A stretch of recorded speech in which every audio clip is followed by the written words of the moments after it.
Hi everyone, it's Dr. Jennifer Milano with Clearsound. Today, I want to talk about the importance of taking a patient's case history prior to a hearing evaluation. Here are some important questions that I feel we need to ask the patient prior to testing them, so we have a clear image as to what we are dealing with.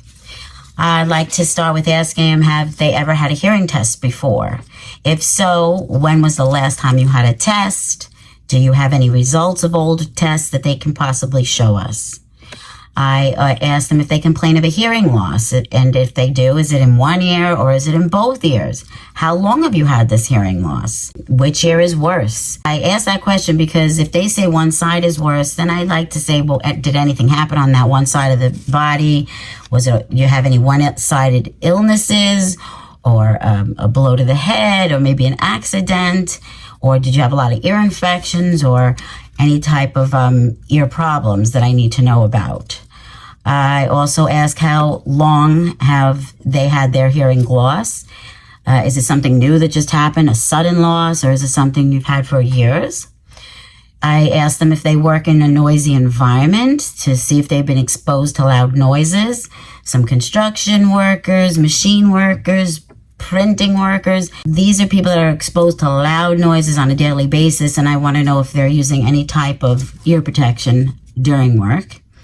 I also asked them if anybody in their family experienced hearing loss, and if so, at what age did that family member have the hearing loss? Is it because of something, or is it just age-related hearing loss?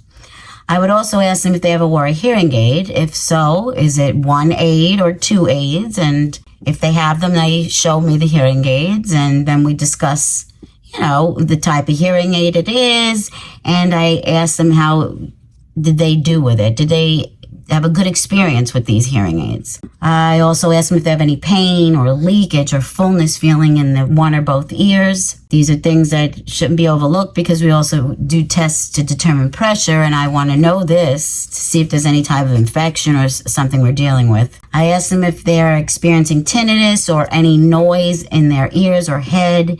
What does this tinnitus sound like? Is it a high-pitched beep? Is it an engine roaring? Is it wind rushing? Does it sound like water? When did it start? Is it in one ear? Is it in both ears? How often do they experience it? Is it something that happens all day, or is it just at night? Or is it just come maybe once a week? I also ask them if they complain of vertigo, dizziness, or imbalance. It's very important because ears and balance go together. Ask them how long have they had the vertigo. What does it feel like? Are they spinning? Is the room spinning, or are they imbalanced? I ask the patient if they ever had any surgeries in their ears. Now, always ask the patient if they're taking any type of blood thinning medications or possibly chemotherapy, because some chemotherapy agents can be ototoxic or poisonous to the ear, which can cause hearing loss or possibly tinnitus. So to me, these questions are very important for the audiologist when determining test results and outcomes of the hearing evaluation. Of course, some audiological practices may require a long list of questions, but these questions seem most beneficial for us to get a good idea or grasp of what kind of hearing or hearing loss that we're dealing with before we test the patient.